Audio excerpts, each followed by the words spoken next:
Buenos días, bienvenidos a nuestro devocional, Tu Palabra para Encontrar el Camino. Hoy es 24 de abril del 2025 y vamos a continuar con la lectura de la Biblia en un año con el libro de Eclesiastés, capítulos 1 al 3. Eclesiastés 1 al 3.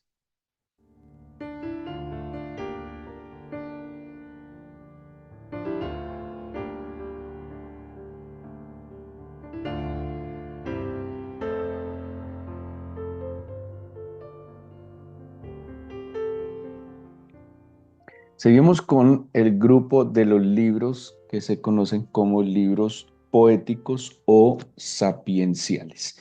Este libro, les invito a que en la medida de lo posible abran sus Biblias en el libro de Eclesiastés.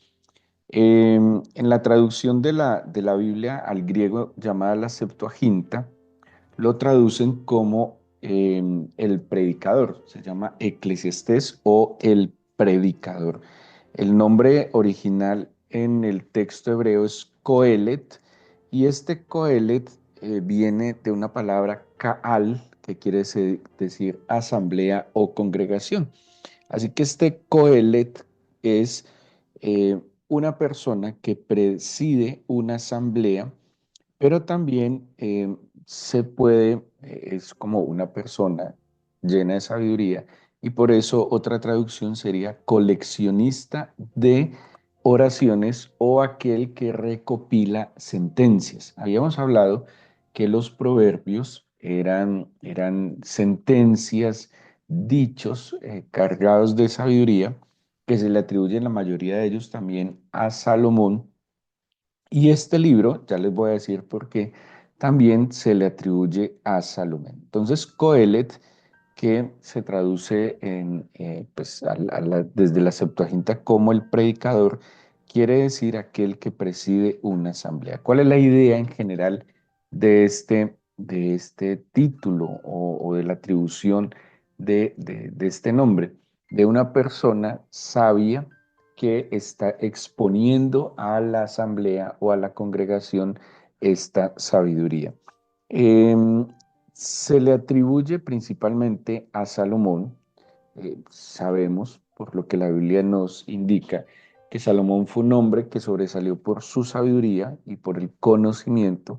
Y hay dos expresiones que pues, se basan para atribuirle este libro a Salomón. La primera, el versículo 1 dice: palabras del predicador, hijo de David, rey en Jerusalén. Y dice el versículo 12 también: yo el predicador fui rey sobre Israel en Jerusalén. Entonces aquí hay varias indicaciones. Uno, que es hijo de David. Ahora, un hijo de David, en la referencia bíblica, no solamente es aquel que haya salido de los lomos de David, ¿sí?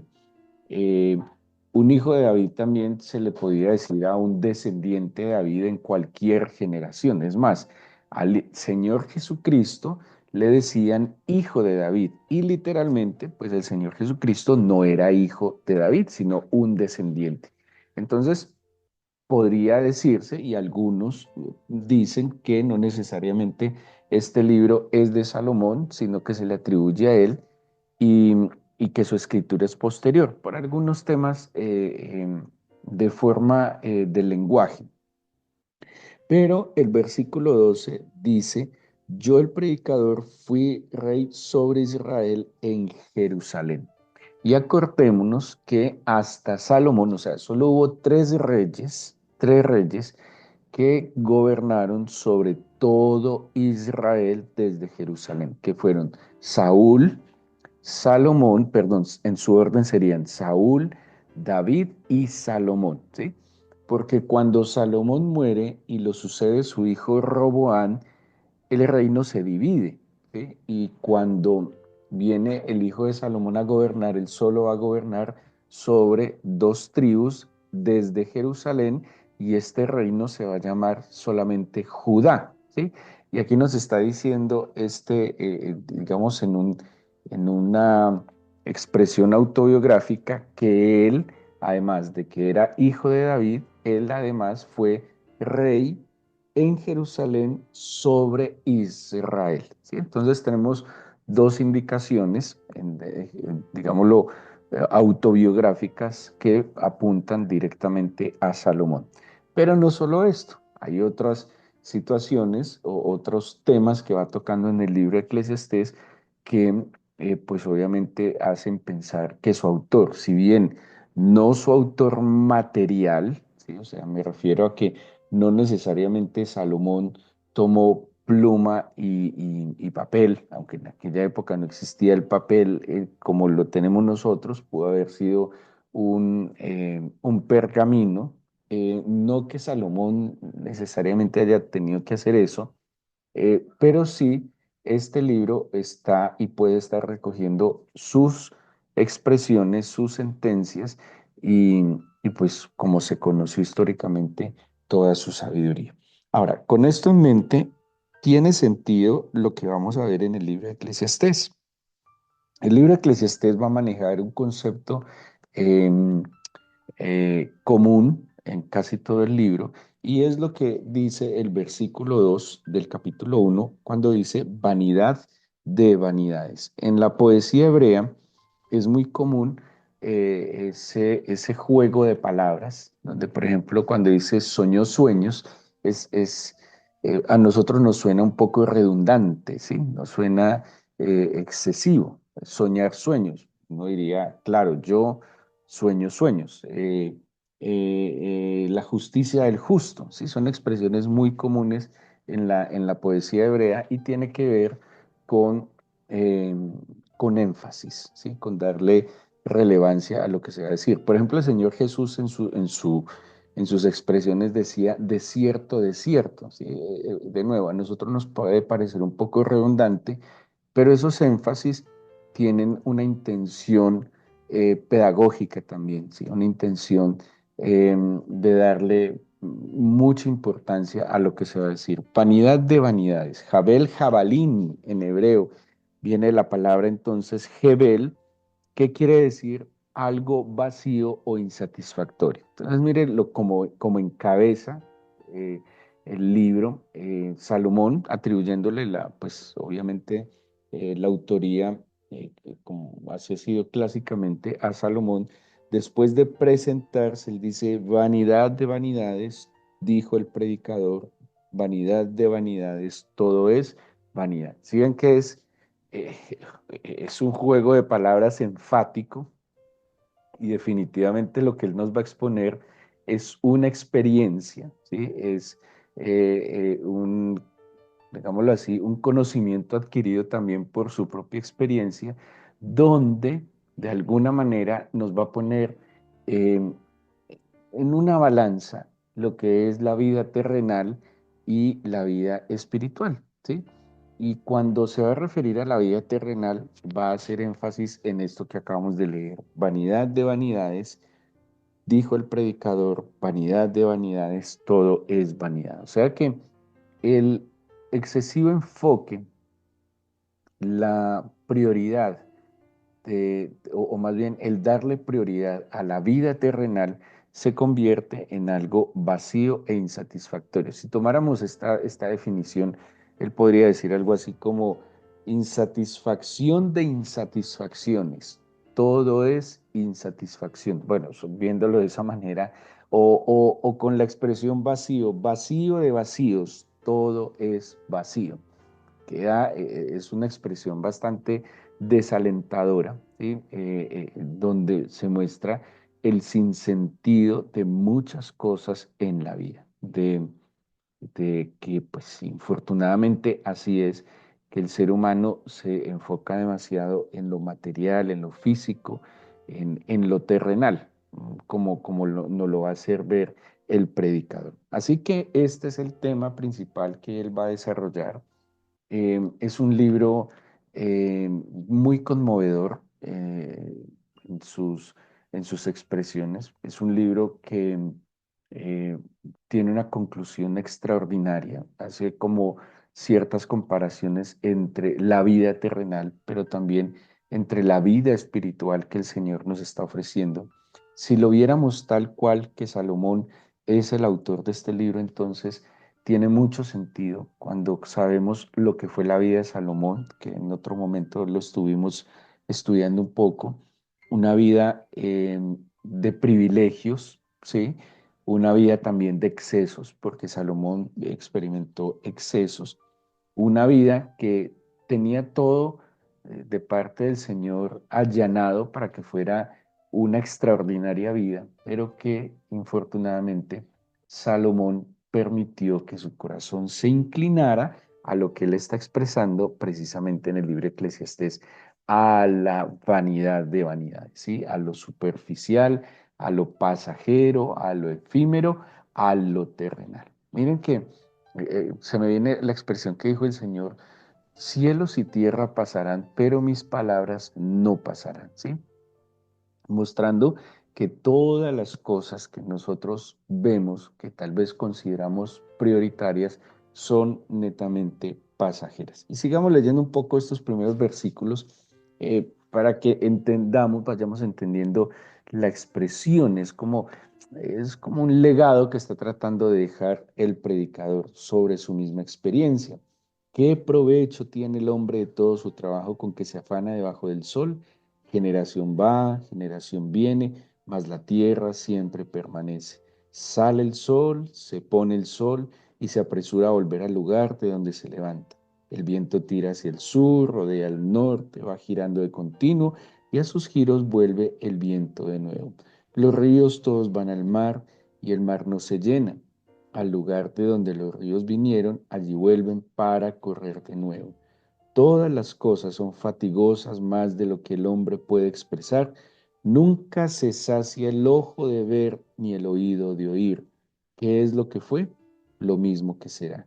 ¿Qué es lo que ha sido hecho? Lo mismo que se hará.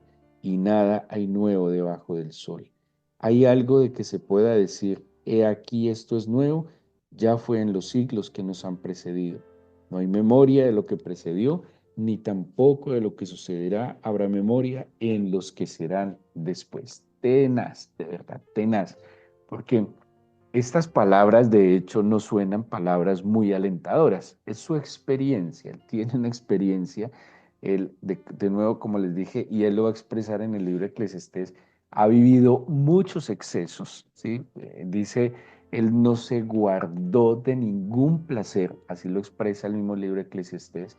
Eh, o sea, él no se limitó, él no se reguló y dice, a pesar de que pude disfrutarlo, entre comillas, todo lo que se pudiera disfrutar, pues en últimas todo terminó siendo un sinsentido. Por eso el libro de Eclesiastés hay que leerlo completo, porque leer solo unas partes del libro de Eclesiastés, como dice aquella expresión, el texto fuera del contexto es un pretexto, ¿sí? O sea, alguien puede tomar algo de Eclesiastés en ciertas expresiones y puede hacer una pésima interpretación del mensaje central de Eclesiastés, que ¿cuál es? Que lo terrenal es vacío, falso, engañoso y efímero, y que el todo del hombre es poner sus ojos y su corazón en el eterno y tratar de vivir conforme a ese propósito. Esa es, digamos, la síntesis de lo que sería el libro Eclesiastés. Pero entre líneas, obviamente hay expresiones, de hecho algunos han tratado de quitarle valor teológico al libro de Eclesiastés porque lo consideran un poco mm, superficial, ¿sí? Como un poco terrenal. En el versículo 12, como leímos ahora, dice, yo el predicador fui rey sobre Israel en Jerusalén. Aquí habla de su experiencia, hablar un poco de su experiencia. Y dice, di mi corazón a inquirir y a buscar con sabiduría sobre todo lo que se hace debajo del cielo.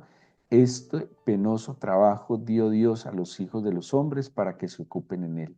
Miré todas las obras que se hacen debajo del sol y he aquí todo ello es vanidad y aflicción de espíritu. Sí, que en lo poco que hemos leído vemos un hombre completamente insatisfecho, ¿sí? Está experimentando mucha frustración porque de probarlo todo, ¿sí? De tratar de disfrutarlo todo, a la final el vacío vuelve a ser el mismo. Lo que hemos citado tantas veces del filósofo matemático Blaise Pascal cuando habla del vacío que tiene el ser humano que tiene forma de Dios. O sea, es un vacío que como es forma de Dios, nada ni nadie lo puede llenar, sino solo el Espíritu del Señor.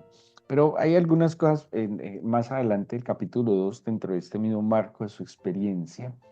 Eh, ¿Qué dice él? Dice, versículo 3 del capítulo 2: propuse en mi corazón agasajar mi carne con vino y que anduviese mi corazón en sabiduría, con retención de la necedad, hasta ver cuál fuese el bien de los hijos de los hombres, en el cual se ocuparán debajo del cielo todos los días de su vida. Dice, engrandecí mis obras, edifiqué para mí casas, planté para mí viñas, me hice huertos, jardines, planté en ellos árboles de todo fruto, me hice estanques de aguas para regar de ellos el bosque donde crecían los árboles, compré siervos y siervas y tuve siervos nacidos en casa. También tuve posesión grande de vacas y de ovejas, más que todos los que fueron antes de mí en Jerusalén. Me amontoné también plata y oro y tesoros preciados de reyes y de provincias. Me hice de cantores y cantoras, de los deleites de los hijos de los hombres y de toda clase de instrumentos de música. Y fui engrandecido y aumentado más que todos los que fueron antes de mí en Jerusalén. A más de esto, conservé conmigo mi sabiduría. Estoy en el capítulo 2 versículo 9 de Eclesiastés.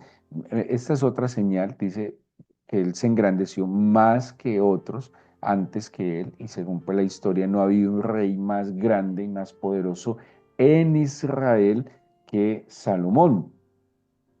Dice el versículo 10: no negué a mis ojos ninguna cosa que desearan, ni aparté mi corazón de placer alguno, porque mi corazón gozó de todo mi trabajo, y esta fue mi parte de toda mi faena. Miré yo luego todas las obras que habían hecho mis manos y el trabajo que tomé para hacerlas, y he aquí, todo era vanidad y aflicción de espíritu y sin provecho debajo del sol. Muy tenaz. Por eso, como decía el gurú de la administración, Eliyahu Goldratt, el hombre sabio es aquel que aprende de los errores de otro y el hombre inteligente aprende de sus propios errores, ¿sí? Salomón seguramente tuvo sabiduría, pero también pues, nos está mostrando de que su enseñanza fue por su propia experiencia. Ahora, si esto está en la Biblia, como la experiencia de otro, creo que hay que ser sabios y no tener que vivir las mismas cosas para entender lo que Salomón a la postre entendió, ¿sí? O sea, ¿es lícito esforzarse, trabajar, prosperar, tener metas? Por supuesto que sí. Es lícito querer crecer, querer tener, digámoslo, tranquilidad, comodidad. Es que no está mal, no es ningún pecado. Pero es, está mal cuando ese es el todo de la vida, ¿sí? Cuando lo único que yo aspiro en la vida es tener posiciones, comodidad, bienes materiales y no tengo como prioridad y necesidad mi vida espiritual y la eternidad, ¿sí? El todo del hombre no está en este mundo. Este mundo solo es algo pasajero. Aquí estamos, somos extranjeros y advenedizos, dice la Biblia, y estamos de paso. Y este mundo, por decirlo de alguna manera, ha de ser el trampolín, la preparación, la transición hacia la eternidad. Por eso hay que estar en este mundo, vivir en este mundo, extraer lo mejor del mundo, como hace poco estudiamos cuando mirábamos lo de Egipto, pero mi vida, mi eternidad, mi meta no está en este mundo. Este mundo es el impulso para poder llegar a la eternidad. Así que yo debo trabajar, yo debo estudiar, yo debo adquirir sabiduría, yo debo hacer las cosas con verdad y con justicia, pero mi fin, ¿sí? Y cuando hablamos del fin, cuando el Señor decía, hablando de la expresión telos en griego, que es fin, de conclusión, de concluir, de terminar, de cumplir, no está en este mundo. Este mundo simplemente es un paso hacia la eternidad. Por eso mi corazón, mi esperanza, todo mi esfuerzo no puede ser a cumplir en este mundo, sino en llegar a la eternidad. Eso lo entendió Salomón. Después de mucho tiempo, de mucho placer, pero también sobre todo de mucha soledad, de mucha frustración y de muchísima insatisfacción. Para terminar esta parte, me quedo con el versículo 24 al 26. Pónganle cuidado lo que va concluyendo Salomón en cada parte que va contando su experiencia. No hay cosa mejor para el hombre sino que coma y beba y que su alma se alegre en su trabajo. También he visto que esto es de la mano de Dios. Pónganle cuidado, en medio de su frustración, de su insatisfacción, Él nos va dando unos tips de sabiduría divina, ¿sí? Y dice, no hay nada mejor para el hombre que coma, que beba. Cuando estamos hablando beba, no se refiere a que esté bebiendo licor, ¿sí? O sea, generalmente cuando se come, se bebe líquidos. Es como las dos ingestas que hace el ser humano. Hay que hidratarse. Entonces dice que coma y beba y que su alma se alegre en su trabajo. Habla de la satisfacción de cumplir los deberes. No hay nada más pesado para una persona que hacer todo por obligación. No hay nada más denso para la vida que todo sea una bendita carga o una maldita carga y no se pueda disfrutar lo que se hace. Dice, el todo del hombre es que su alma se alegre en su trabajo, sea lo que sea.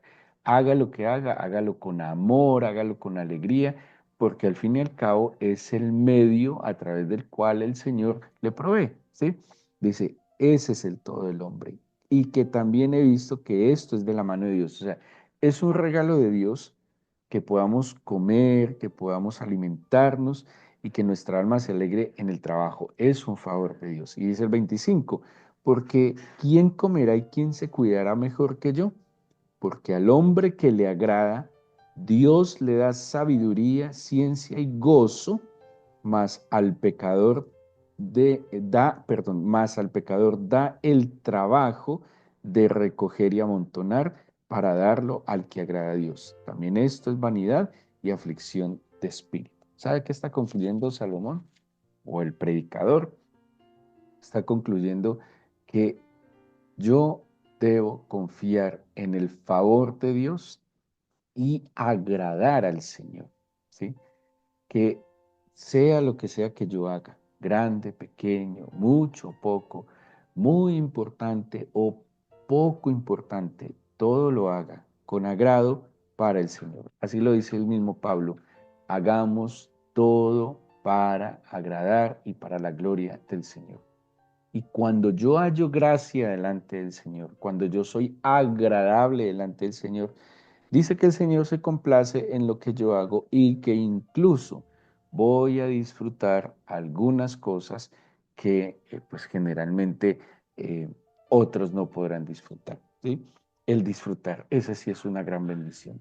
No todas las cosas tienen que estar en mis manos para yo disfrutarlas.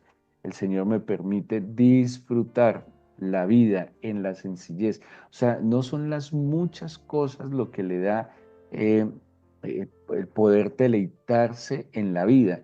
Son las cosas que vienen de la mano del Señor en libertad y con su bendición. Así que es un libro extraordinario, ojalá lo puedan leer con detenimiento. Tiene una forma muy parecida al libro de Proverbios, sentencias, máximas, dichos sabios que creo que pueden ser muy útiles de inmediata y fácil aplicabilidad a nuestra vida. Y quedémonos con esto. No podemos tener un enfoque excesivo en lo tangible, sino poner nuestra mirada, nuestro corazón en el eterno y, como dice Salomón, agradarle a Él. Que hoy, que hoy nos alegremos con nuestro trabajo, que hoy nos alegremos con las personas que nos rodean, que hoy podamos disfrutar del alimento, que tener alimento y poderlo disfrutar en verdad es un favor extraordinario del Señor, que a veces no lo notamos porque como está siempre allí, entonces no notamos, pero solo piense si nos faltara, ¿sí? Y qué tal que nos faltara el alimento y los privilegios que hoy tenemos.